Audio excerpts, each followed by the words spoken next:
예, 설교 말씀 끝나는 시간은 같습니다. 걱정하지 마시고 우리 오늘 주신 하나님 말씀 요한복음 4장 21절부터 24절까지 말씀입니다. 요한복음 4장 21절부터 24절까지 기록된 하나님 말씀을 제가 받들어 읽습니다. 예수께서 이르시되 여자여 내 말을 믿으라. 이 산에서도 말고 예루살렘에서도 말고 너희가 아버지께 예배할 때가 이르리라. 너희는 알지 못하는 것을 예배하고 우리는 아는 것을 예배하노니 이는 구원이 유대인에게서 남이라. 아버지께 참되게 예배하는 자들은 영과 진리로 예배할 때가 오나니 곧 이때라. 아버지께서는 자기에게 이렇게 예배하는 자들을 찾으시느니라. 하나님은 영이시니 예배하는 자가 영과 진리로 예배할지니라. 아멘. 여러분, 한 분 한 분이 하나님 찾으시는 예배자가 되실 수 있기를 축복합니다. 2016년 시작하면서 새해 표를 정하는 것 나름대로 큰 숙제였다 생각합니다. 그런데 교회를 교회되게 하는 것, 그것은 예배로부터 시작되어져야 되고, 2016년 사실 우리가 한 살 나이는 더 먹었는데 달력은 바뀌었는데 세상은 바뀌지 않았습니다. 1월 1일 배달된 신문을 펼쳐보니까 새해 바뀌는 법령이라든가 그런 것들도 나왔지만 또 세계 경기가 작년보다 더 어려울 것이라고 하는 그런 예측, 또 기상 변화도 엘니뇨 현상, 그것이 더 심해져 가지고 이상기후도 더 심해질 것이다 하는 그런 예측들이 많았습니다. 살아가는 우리의 삶은 여전히 힘들 것입니다. 힘들다고 해서 우리는 포기하고 주저앉을 수 없습니다. 하나님께서 새해를 또 허락하신 그 뜻이 있는데 이 한 해 잘 살아 하나님 주시는 복 받고 능력 받아서 승리함으로 하나님께 영광 돌리기를 원하실 줄 믿습니다. 우리 존재 자체가 하나님께 기쁨입니다만, 그러나 자라서 철들어서 부모님 기뻐하시는 그 삶을 살아가면 부모님이 자녀로 인해서 뿌듯한 보람을 느끼게 될 것입니다. 우리가 어린아이 모습을 벗어버리고 이제는 장성한 모습으로 계속 그리스도의 장성한 분량이 충만한 데 이르도록 자라가는 그 과정 속에 있다는 사실을 기억하실 수 있기를 바랍니다. 퇴고라는 말을 씁니다. 시문을 쓰는 이들이 여러 번 생각하고 작구를 고쳐서 그 한 편의 시를 완성할 때 이제 교정 본다는 그런 의미보다 좀 더 강한 의미로서 퇴고라는 말을 씁니다. 외국의 유명한 한 시인이 아침부터 서재에 틀어박혀서 밖에 나오지도 않고 그렇게 그 작품 활동에 몰두해 있는데, 그럴 때는 신경이 곤두서서 가족들도 그 문을 열고 이렇게 말도 못 붙인다고 합니다. 저녁 무렵 돼가지고 이제 서재문이 열리고 그 시인이 밖으로 나오는데 얼굴이 환하더라는 거죠. 마침 그 친구를 만나기 위해서 다른 친구가 그 시인의 집에 와 있었는데 환하게 웃는 모습을 보고 자네 오늘 시 한 편 멋지게 쓴 모양이지? 그랬더니 이 친구가 나 오늘 참 큰일 했어. 무슨 일 했는데 쉼표를 마침표로 바꿨어. 여러분, 어떻게 보면 참 그 어이없는 일 아닙니까? 쉼표나 마침표나 생긴 것도 비슷하고 꼬랑지 하나 붙으면 마침표가 쉼표가 되고, 그런데 그 시인에게 있어서 그 하나를 바꾸는데 그만큼 심혈을 기울임으로써 시가 생명을 갖게 되는 겁니다. 활자가 생명의 언어가 되는 겁니다. 여러분, 예배에 그렇게 집중해 보실 수 있기를 축복합니다. 작년에도 우리가 예배를 드렸고 올해도 예배를 계속 드릴 것이고, 황소털같이 많은 세상, 우리는 계속 그렇게 많은 예배를 드릴 텐데 아닙니다. 그 예배 하나하나를 여러분, 시인이 하루 종일 고민해서 쉼표 하나를 마침표로 바꾸는 그런 정성으로 예배에 집중하게 될 때 예배가 살아나게 될 줄 믿습니다. 예배에 역사하시는 하나님의 능력이 가득 차게 될 줄 믿습니다. 하나님 우리를 복 주시려고 모든 것들 창조하시고 섭리하고 계십니다. 가끔 확인합니다만 제가 질문할 때 여러분 자기 가슴에 손을 대면서 나 때문에라고 대답해 보십시오. 하나님 왜 천지를 창조하셨습니까? 왜 예수님이 이 땅에 오셨습니까? 왜 성령님이 지금 우리 가운데 계십니까? 왜 예양교회 세워주셨습니까? 여러분, 하나님 모든 섭리는 나에게 하나님 사랑하심으로 복 주시고자 계획하시고 진행하시는 섭리인 것을 믿으시기를 바랍니다. 그런데 하나님께서 우리들에게 주신 복이 너무 많은데 그 복 중에 으뜸되는 복이 무엇이냐? 바로 예배입니다. 그것을 깨닫는 것이 은혜 중에 큰 은혜입니다. 예양교회 16년 어간 동안 하나님 특별한 은혜와 복을 받았어요. 어떤 때는 정말 이러다 사람 죽겠다 싶은 그런 지경에 이르러서 막 몸부림하면서 내가 살아있기만 하면 된다는 그런 생각 가지고 아득바득 버텨낼 때도 있었고, 어떤 때는 정말 하나님께서 막 등 떠밀어서 몰고 가시는 것을 경험했기도 했고, 그래서 우리가 5번 예배 쳐서 옮기면서 여기까지 왔습니다. 아주 특별한 은혜를 받았고 정말 특별한 복을 받았습니다. 그런데 제가 예양교회 복 중에 가장 큰 복이라고 말씀드릴 수 있는 것은 바로 예배의 복입니다. 5년 동두천에서 담임 목사하면서 예배 때문에 나는 산다는 그 고백이 절실했고, 그러면서 정말 마음껏 기쁨으로 예배하고 싶은 그 마음이 점점 더 간절해졌습니다. 물론 개척하지 않으면 안 될 만큼의 그런 절박한 지경에 이르기는 했지만, 개척하면서 내가 어떤 두려움보다는 걱정보다는 마음껏 예배할 수 있다고 하는 그것에 대한 기대가 더 컸습니다. 기도원 한 칸 빌려 시작했고 40평 지하 예배당 임대해서 옮겼는데, 그곳에서 어떻게 하면 예배를 더 잘 드릴 수 있을까? 선배 목사님을 찾아갔어요. 후배가 개척하는데 피아노 한 대는 사줘야 되지 않냐고 제가 먼저 얘기했습니다. 가만히 있으면 그 양반이 줄 것 같질 않았어요. 그래서 피아노 한 대 사줘야 되지 않느냐 그랬더니 그 목사님이 그러더라고요. 피아노 한 대 얼만데? 그래서 300만 원 할 거요? 그랬더니 300만 원 주더라고요. 그래서 300만 원 받아가지고 왔어요. 16년 전에 300만 원입니다. 1999년 300만 원 받아가지고 그 300만 원 생겨가 기분 좋더라고요.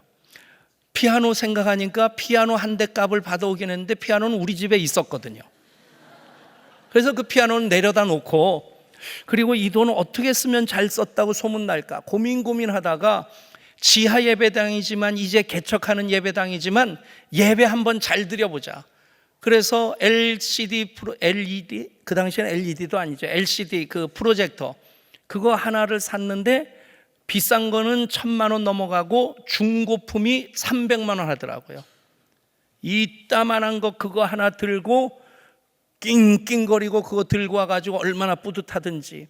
그 당시 서울에 있는 대형 교회들이 영상 예배를 시작할 때인데 우리는 지하 40평 개척교회가 영상 예배를 했습니다. 딱 한 가지 이유예요. 예배 잘 드리고 싶어서, 예배 드리는 분들이 더 은혜 받으면 좋겠다 싶어서. 여러분, 그 마음 하나님 받으셔서 우리 교회 부흥한 것은 하나님이 그냥 덤으로 주신 거라 믿습니다.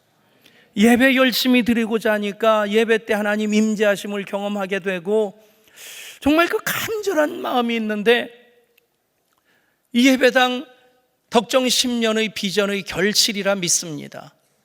그런데 덕정에 있을 때는 식당 리모델링 해가지고 창문 하나도 없는 그 공간에서 예배 드릴 때 220석 빼곡하게 앉을 수 있는데 보조의자 놓고 뒤에 서면 300명 이상 앉게 됩니다. 그러면 산소 부족 현상이 생겨가지고 예배 드리다가 좀 민감한 분들은 얼굴이 하얘서 밖에 나가서 심호흡하고 다시 들어오고 그럽니다. 그런데 창문 하나도 없었던 그 예배당에서 하나님의 영광의 임재는 그 어떤 때보다 강했습니다. 앞에서 말씀을 전하고 앞에서 찬양을 인도하다가 문득 제가 하나님의 강한 임재를 느낍니다. 어떤 때는 강하게 느껴지고 어떤 때는 정말 세상에 그렇게 편하고 그렇게 부드러운 그런 것이 없을 정도로 그 부드러운 하나님의 임재를 느낍니다. 그런데 그 순간 예배당 이곳저곳에서 울음이 툭툭 터지면서 눈물을 쭉 흐르고 예배당 가운데 가득 찬 하나님의 영광을 느끼면 예배 끝나고 나면 교인들 서로 눈물을 글썽거리면서 그 얘기를 나누고 그 가운데 하나님께서 고쳐주시고 회복시켜주시고 응답해 주시는 역사들이 언제나 있었습니다. 예배당 짓느라고 참 많이 힘들었습니다. 힘에 겹도록 온 교인들이 정말 죽기 살기로 이 예배당 진 겁니다. 근데 거기에 너무 에너지를 쏟았기 때문인지 그동안 예배에 그만큼 집중하지 못했다는 아쉬움이 있습니다. 5년 지나면서 이제는 예배도 제자리를 잡아가게 되고 그러면서 덕정에서의 그 하나님 영광으로 가득 찬 예배가 회복되는 것을 느끼면서 저는 얼마나 기쁜지 모릅니다.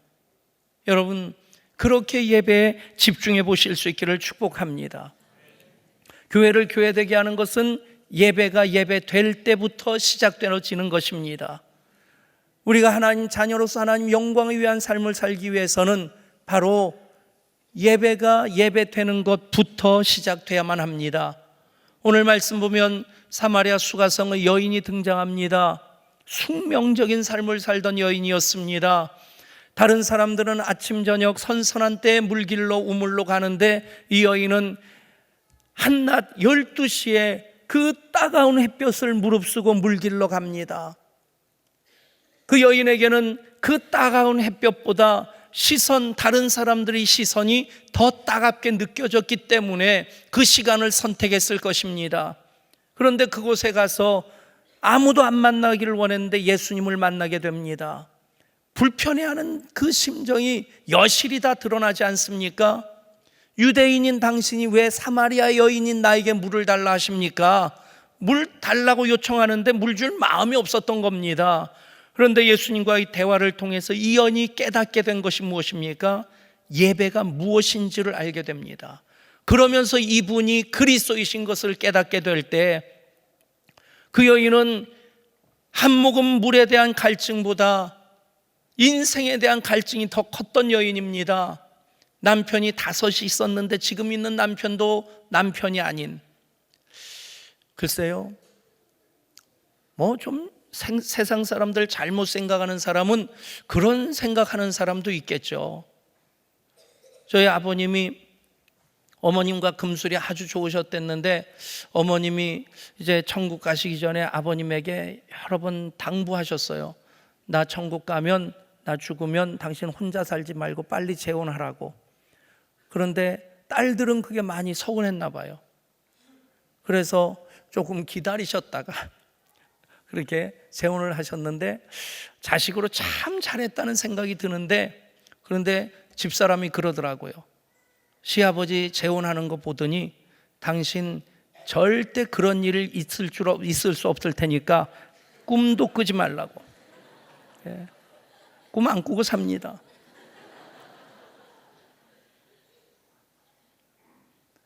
글쎄요, 또 위로하고 의지하며 살 수 있다면 그것도 필요할 수 있겠죠. 정말 필요하다 생각합니다. 그런데 그것이 남편 5이 있었는데 지금 있는 남편도 남편이 아니다. 여러분, 그 여인 그것을 숨기고 싶었는데 예수님께서 그것까지 들춰내십니다. 왜입니까? 그 문제가 해결되지 아니하고는 이 여인은 여전히 그 늪에 빠져서 허우적거릴 것이기 때문에, 그러면서 예수님을 통해 그 여인은 예배를 알게 됩니다. 예배를 통해서 그 여인은 그리스도를 만나게 되고 숙명적인 그 틀을 벗어버리고 이제는 사명을 향해, 동네 사람들 그 시선을 피해 살았는데 이제는 물동이조차도 버려두고 동네를 향해 뛰어가면서 선지자들이 예언한 그 사람 그리스도를 내가 만났다고 오히려 증거를 합니다. 사랑하는 여러분, 예배에 승리하면 우린 인생에서 승리할 수 있습니다. 칼바르트가 이런 얘기를 합니다. 예배는 인간이 할 수 있는 것 중에 가장 중대하고 가장 긴급하고 가장 영광스러운 행동이다. 한번 따라 하시겠어요? 예배는 인간이 할 수 있는 것 중에 가장 중대하고 가장 긴급하고 가장 영광스러운 행동이다. 아멘. 그것 깨닫고 그것 경험하면 예배가 삽니다. 그렇게 드리는 예배를 영과 진리로 드리는 예배라고 합니다. 영이신 하나님께 우리의 영이 교통하면서 드리는 예배, 다른 어떤 예배의 절차라든지 또 예배를 위해 필요한 모든 도구라든지 그런 것보다도 하나님과 영적으로 만나는 예배가 되어야 된다는 것입니다. 여러분, 그렇게 하나님을 만나는 예배가 될 수 있기를 축복합니다. 진리로 드리는 예배는 무엇입니까? 진리는 하나님 말씀입니다. 말씀대로 드리는 예배입니다. 그리고 말씀이신 예수님을 모시고 드리는 예배입니다. 예배 때마다 예수님 십자가가 세워져야 됩니다. 예배 때마다 십자가 아래 거해야 되고 예배 때마다 그 십자가를 든든히 붙잡아야 됩니다. 그러면 그 십자가 신적 교환의 역사가 우리 가운데 임하게 됩니다. 영과 진리로 드리는 예배를 다른 말로 얘기하면 지성소에서 드리는 예배라고 말할 수 있습니다. 여러분, 구약시대 성막을 보면 성막 뜰이 있습니다. 뜰에는 물두멍이 있고 그래서 거기서 손을 닦습니다. 그리고 번제단에 짐승을 잡아서 각을 떠서 태워드리고 비로소 그 다음에 성소로 들어설 수 있습니다. 성소에는 분향단이 있고 진설병이 있고 등대가 있습니다. 물론 제사장들이 그것을 준비해 놓지만 이제 분향단을 통해서 우리의 기도가 예배가 하늘로 올라가게 되고 그리고 진설병을 통해서 우리의 생명의 양식으로 공급하여 주시는 그 은혜를 받게 되고 그 등대의 빛을 통해서 우리는 지성소로 나아갈 수 있게 됩니다. 예수님이 십자가 달려 죽으시면서 지성소와 성소를 가르던 휘장이 위로부터 아래로 찢어진 이후로 우리는 지성소에 들어갈 수 있게 됩니다. 비로소 지성소의 예배를 드리게 되었습니다. 여러분, 거기까지 이르도록 우리가 제사도 드려야 되고 짐승의 각을 떠야 되고 그리고 성소 안에 들어와서 진설병도 먹고 그리고 향기로운 그 기도의 제물을 주님께 올려드리고 그 빛의 인도하심을 따라서 비로소 지성소에 들어갈 수 있습니다. 여러분, 지성소에서는 내가 할 일 전혀 없습니다. 다만 하나님을 대면하여 서 있기만 하면 됩니다. 그러면 하나님 나를 찾아와 만나 주시고 나를 품어 안아 주시고요, 내 이름 불러 주시고, 여러분, 드리는 모든 예배가 지성소의 예배가 될 수 있기를 축복합니다. 그러면 우리는 하나님의 임재를 경험하게 되고 하나님의 영광의 충만함을 경험하게 됩니다. 성령님의 역사하심을 깨닫게 됩니다. 사랑하는 여러분, 하나님은 예배자를 찾으십니다. 여러분 한 분 한 분이 하나님이 찾으시는 예배자가 될 수 있기를 축복합니다. 인물 잘난 사람, 세상에서 잘난 사람 찾지 아니하십니다. 예배자를 찾으십니다. 어떤 예배자입니까? 영과 진리로 예배하는 사람입니다.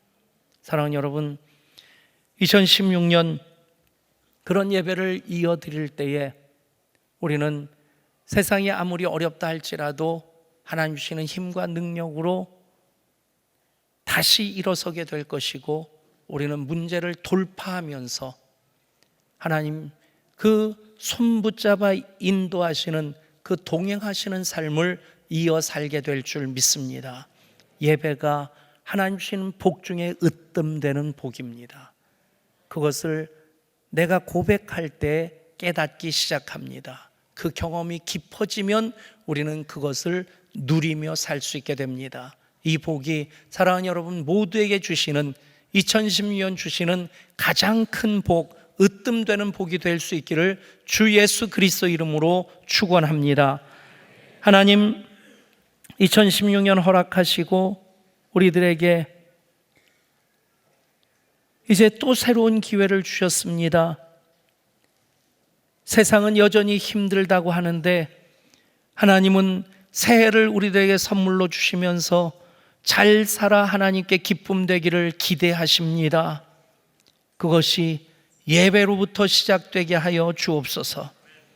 그래서 우리 모두의 고백이 예배가 으뜸되는 복이라는 사실을 깨닫게 하여 주시고, 예배의 승리함으로 2016년 승리하는 인생을 이어 살아가게 하여 주시옵소서. 우리 주 예수 그리스도 이름으로 간절히 기도드리옵나이다. 아멘.